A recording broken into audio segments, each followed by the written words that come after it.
You're listening to the Cultivating Careers in Alternative Proteins podcast, a podcast which features students and early career professionals who work in the alternative protein industry, where they discuss their journeys and deliver advice on how you can start a career in this revolutionary field. One of my goals with this podcast is to showcase the experiences of people working on truly unique aspects of the alternative protein space. This episode's guest is taking a very different approach to alternative protein by working on creating insect-based feed for animals. Sofia Katzin is the Research Development Quality Assurance Manager for Arvela, a black soldier fry producer in Australia. She is passionate about sustainable solutions for the protein industry and waste management sector. Sofia has developed processes, research roadmaps, managed internal quality programs, and led small teams of scientists and operators. She is looking for her next opportunity in this industry, where she can apply her expertise in insect nutrition, diet formulation, and breeding performance. In this episode, Sofia shares about how insect farming works and its benefits, as well as what it's like working in quality assurance. All right, welcome, Sofia, to the Cultivating Careers in Alternative Proteins podcast. I am very excited to have you on the show today. Thank you so much, Jeffrey, for inviting me. It's a pleasure to contribute to the industry. All right, so something we haven't really talked about too much on this podcast is insect protein as a potential alternative protein source. I think it's something that's very interesting and something that a lot of people may not give too much thought about or maybe think it's disgusting, but I'm kind of curious to know what were some of your reasons that you decided to work on insect protein? It's great to be the first one to be talking in this topic. Yes, it's a little bit polemic, but I'm sure within the next few years, we are all going to feel more comfortable talking about insect protein. And it's really imitating nature. All the animals are used to grabbing things from the floor, picking little insects, and they love it. So how did I got involved in insect protein? It's a great question. And it started when I started traveling extensively around Australia, Europe, and Asia. Nearly 8 years ago, I became very conscious about our impact on the environment. And everything started when I was backpacking, working in Australia, and I felt that businesses were throwing away food in really good conditions, which later would end up in landfill. And that was really sad for me. Then I went to Asia and I had one of the worst shocks because I saw that in little villages in the middle of the Himalayas, they were burning all the rubbish, including plastics, because there is simply no waste collection. Seeing kids playing near those piles of toxic smoke was heartbreaking. And the point of this story and the podcast, it's not to make anyone sad, but to inspire others to transform those experiences in impactful actions to protect the planet we live on. Then, on the other hand, in Europe, I saw cutting edge technology around recycling. There are a lot more laws and regulations in those areas of the world. They are really careful with the waste management, and that's when I started dreaming of a world with a more positive attitude towards sustainability. And lastly, I have to say that Argentina, where I come from, lately introduced some recycling education and better waste management techniques, but it's still way behind compared to Europe. But there is some redistribution methods compared to Australia. So in there, fresh food does not end up in landfill and instead it's given to people in need. So that was a little bit of what made me conscious. And then I came back to Australia around 6 years ago with one mission, transforming food waste into a profitable product. And this is how I found insect farming, which essentially upcycles low grade ingredients, such as food waste, into high quality protein meal. This is the alternative protein that we are going to talk about in this podcast, and it can be used in animal feed manufacturing and replace partially soybean or fish meal. I fell in love with the insect that Arvela, previously called Future Green Solutions, was working with. It's a very unique one. It's called black soldier fly larvae. And this is a tropical fly, very common in countries where environmental conditions are pretty stable during the day and night. So let's say 28 to 30 degrees and 70 to 80% humidity. And very, very important, all year round stays the same. So they don't die in winter or die in summer because of the extreme heat conditions. You can find them in the wild in Indonesia, Colombia, Brazil, north of Argentina, and some other African or Asian countries. In Australia, where I am, they are found indoors with climate control to simulate tropical conditions. And visually, they look like wasps, but they do not bite, sting, or bother you at any point. They do not feed as adults, so you will never see one of those flies buzzing around your face or food. They're actually very friendly and cute. I love them so much that I got a tattoo a few days ago. That's how I got involved. Fair enough. Yeah, I think food waste is a very serious problem, and I'm very happy to hear that you've found a way to address that and upcycle it and create it and turn it into an alternative protein source. That's very, very impressive that you've been able to combine upcycling and alternative proteins into one. Yes, this is a great part of circular economy. So speaking of a circular economy, I know you mentioned that that's kind of what makes Arvela kind of unique is that it takes this upcycling approach. So what else about Arvela makes it unique or stand out amongst other insect proteins? So I'll give you a little bit of background first of how it started and what Arvela does now. So Arvela is based in Perth, a city on the west coast of Australia. As I said previously, the former name was Future Green Solutions, and the company was founded by Luke Weed. He's an amazing person, and he's the current CEO of the company. And he started this project a bit more than 10 years ago. At that time, insect farming was not that big around the world, how it is today, and only a few companies were doing it. So he's really a visionary in the industry. Before, if you open science magazines and you couldn't really find any articles, whereas today there is a lot more people in the industry and it's easier to start your own startup. So he realized there were three big issues in the world. Number one, a current animal feed production system with large environmental impacts, such as deforestation from soybean production, overfishing from the fish meal production, and high water and fertilizer requirements for all other crops. Number two, a growing global population, which is estimated at around 73 million people increase per year. So this is nearly double of Canada's population and nearly three times Australia's. And last but not least, one third of all food produced is lost or wasted, either due to low quality products, pests, environmental disasters, or simply, and the saddest one, it's that sometimes it's just discarded. Up to 10% of global greenhouse gases come from food that is produced but not eaten, and Black Soldier Fly could fix them all. So Arvela is currently the only company that focuses exclusively on breeding this insect in Australia. All the other companies have different business models, and there's a lot more growing businesses, and they need a constant and reliable source of eggs. So that's when Arvela decided that we could leave this space.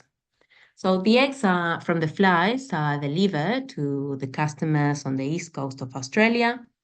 And these companies, as I said, they have different business models. Some are around waste management from large food manufacturers or producers, such as supermarkets or farmers.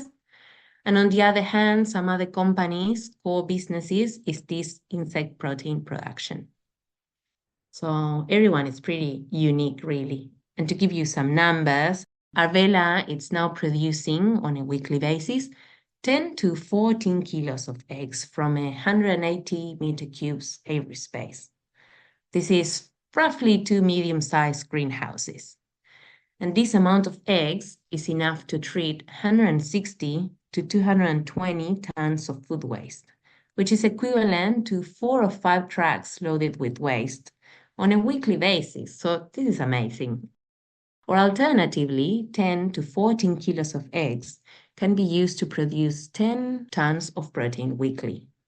And when we talk about treating food waste, I want to highlight the efficiency of this insect compared to traditional composting systems.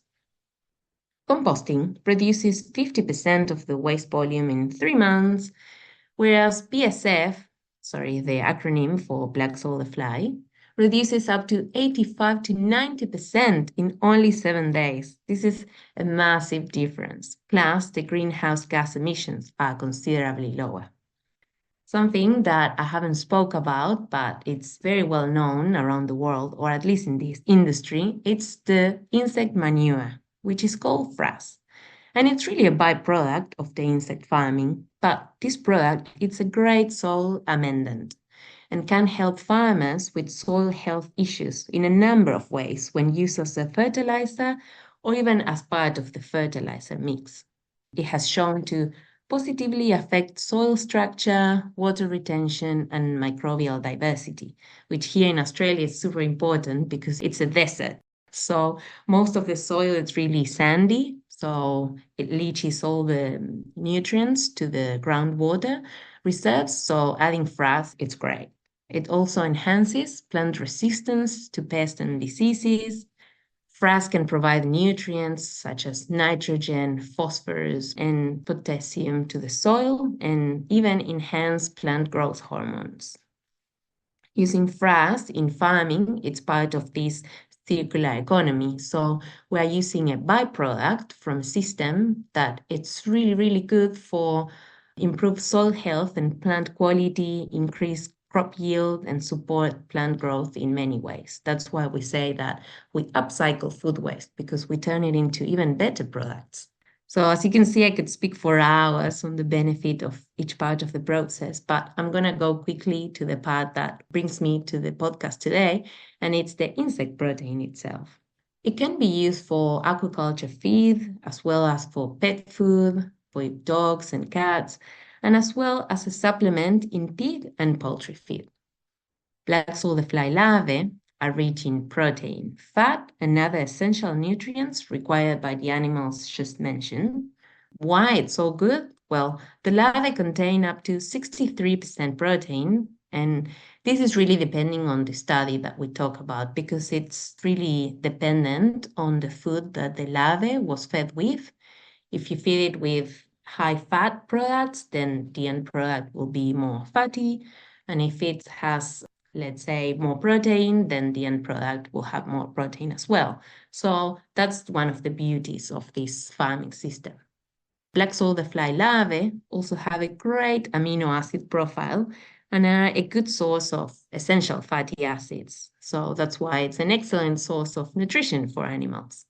And why this is so good, it looks like I'm selling the product and I'm going to start with the sales, but it's just imitating natural food webs. So as I said before, all animals are always picking grubs from the ground. And BSF, it's great because it's not just an isolated protein, it's a complete source of amino acids, peptides, proteins, oils, chitin, minerals, and vitamins. It's a complete source of nutrients. And then we start with the other benefits, which, as I said, they are great at controlling certain harmful bacteria, such as Salmonella, E. coli. They are great at reducing the load of pathogens. So the end product can be also used in medicine and various animal feed. This is only new. In the last 2 years, there were a lot of studies publicly available where the fat fraction of the larvae was included in pig feeds and successfully eased the weaning transition in piglets through stimulating intestinal health. Black soldier fly, the larvae, are also rich in minerals such as calcium, iron, magnesium, sodium, zinc, potassium, and the list really continues. All these are key minerals in the diet of livestock, fish, and pets. In terms of the protein composition, the most abundant essential amino acids are leucine, lysine, valine, and these three amino acids are really in high content compared to soybean meal. And even valine content, it's higher than of the fish meal, which that hasn't been seen before. And another component which I would like to talk about is chitin, which is an often misunderstood component of the insect meal. Not many people know about it, and the science is still out on many aspects of it, but evidence is increasingly pointing to positive elements of chitin.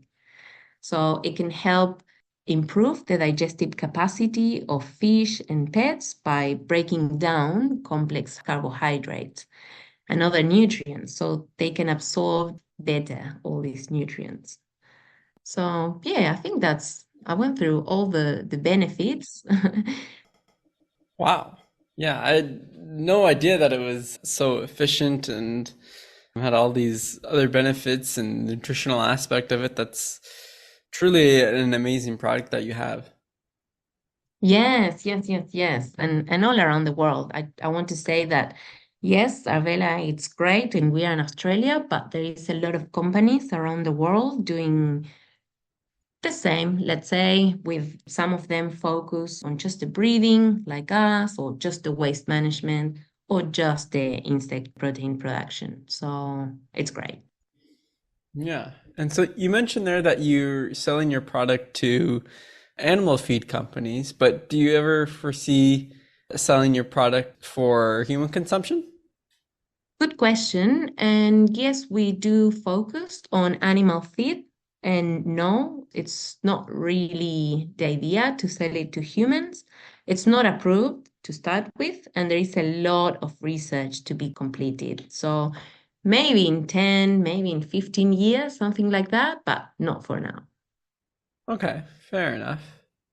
I know there's been some research done on insects and whether or not they're conscious or whether or not they can feel pain or not. And I was just kind of wondering what you feel might be some of the ethical concerns around using insects to create protein. Yeah, this is a great question because, of course, as part of any farming system, we have to be very ethical and responsible with what we do. But I think that there is a lot of information out there, and as consumers of that information, we have to be extremely careful and even take time to fact check of some of those claims. Previously, some insect farmers, and I'm talking about 10 years ago, might have used some freezing techniques of the live larvae. And that, yes, for sure, could lead to a slow death, which is not really currently in use. How are the insects devitalized now? Well, usually with a blanching method, which is a quick immersion in boiling water. So they are instantaneously euthanized. Arvela, in particular, takes great care and responsibility to improve animal welfare. This starts from the breeding stage to the final stage of processing. The larvae are well cared, protected, and we allow them to express normal insect behavior so they can hide and they are not exposed to the sunlight. And even insect producers around the globe are committed to the principles of animal welfare, which is freedom from hunger and thirst, freedom from discomfort, freedom from pain, injury, or disease, freedom from fear and distress. And lastly, freedom to express normal behavior. Hmm, okay. And are there specific rules or regulations for insect welfare? They are currently being developed. So the European Union, it's the one that leads typically this space, and then the rest of the world follow. So at the moment, there is a lot going on in terms of the bacteria that they could carry and how we can protect them even more. Ah, I see. Okay. Interesting. All right. Now I want to transition a bit more talking about your specific role at Arvela. So, can you describe what your day-to-day looks like as a research development quality assurance manager? Yeah, great. I love this question. I'm so proud of my work. So I am very fortunate to get to do a little bit of everything. Arvela, it's really a startup that it's growing a lot. So you get to do hands-on activities. I do the assessing of the growth parameters of the larvae. So this is seeing how big, small, healthy they are. And I also design and implement trials to optimize the industrial rearing of the larvae throughout all the life stages. Over the past 15 months, in particular, I have been responsible for developing the breeding process, including defining the biological KPIs and ensuring these figures are met. When we started, there was a book, very blank, there was nothing written on it, and we owned the responsibility of writing all this process. I also manage operations scheduling. I lead the team of scientists and operators. I implemented the research and development roadmap, including diet formulation of the insects, rearing and breeding conditions, and always really with the same goal, increasing the consistency and quality of the operations with innovation and forward-thinking strategies. Wow, that covers quite a lot of different areas. Yes, yes, yeah. I never get bored. Every day it's different to the day before. Oh, that's great. That's what I love about my work too. Never a dull day. Yeah, never the same problem to be solved. It's always a different one. Yeah.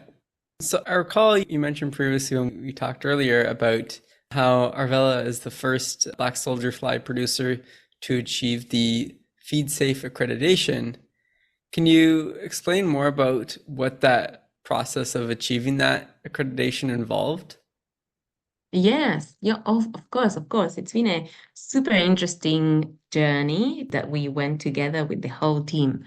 So in 2022, Arvela, at this time Future Green Solutions, received for the first time the Feed Safe accreditation. And this is the third party quality accreditation, very common here in Australia. And it's really to increase the commitment of Australian stock feed industry to quality assurance and risk mitigation in the manufacture and use of animal feeds. If not, anyone can produce anything and the system will collapse because of pathogens and other risks. So it's good that there is accreditations like these ones to follow. And because we were the first insect meal producers, it was very hard, really. It was another empty book that we had to write it from scratch. It's been 2 years now, and Arvela it's still the only one accredited. Some companies don't want to go through this process because it requires a lot of effort and investment, mostly in the lab testing part. We had to undertake comprehensive lab testing to all our products.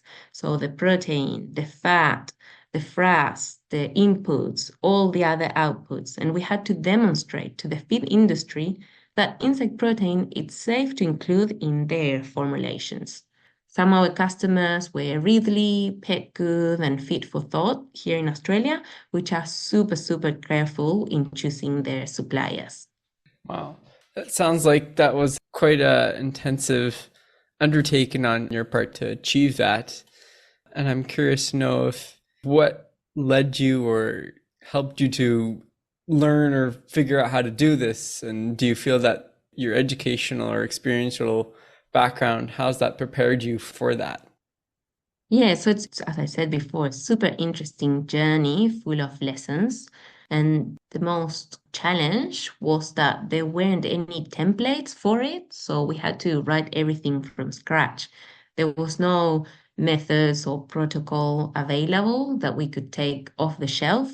For example, poultry or pig farming, it has been done for the past 100 years and they improved a lot. Whereas insects, no one really knows too much. So we went from zero to a lot very quickly. So it's been great. And yes, in terms of my educational background, well, I'm originally a food technologist. So this is not nutritionist. This is strictly analyzing the food components. So the different type of proteins and carbs and fats and how they interact with each other. I had the privilege to study at a public university in Argentina called University of Buenos Aires. And in there, I got really critical thinking. I learned how to think with innovation, creativity, and adaptability. So I felt that I was ready to face challenges like insect farming, where there was nothing written and you really have to be passionate so you can deal with not so much support, let's say.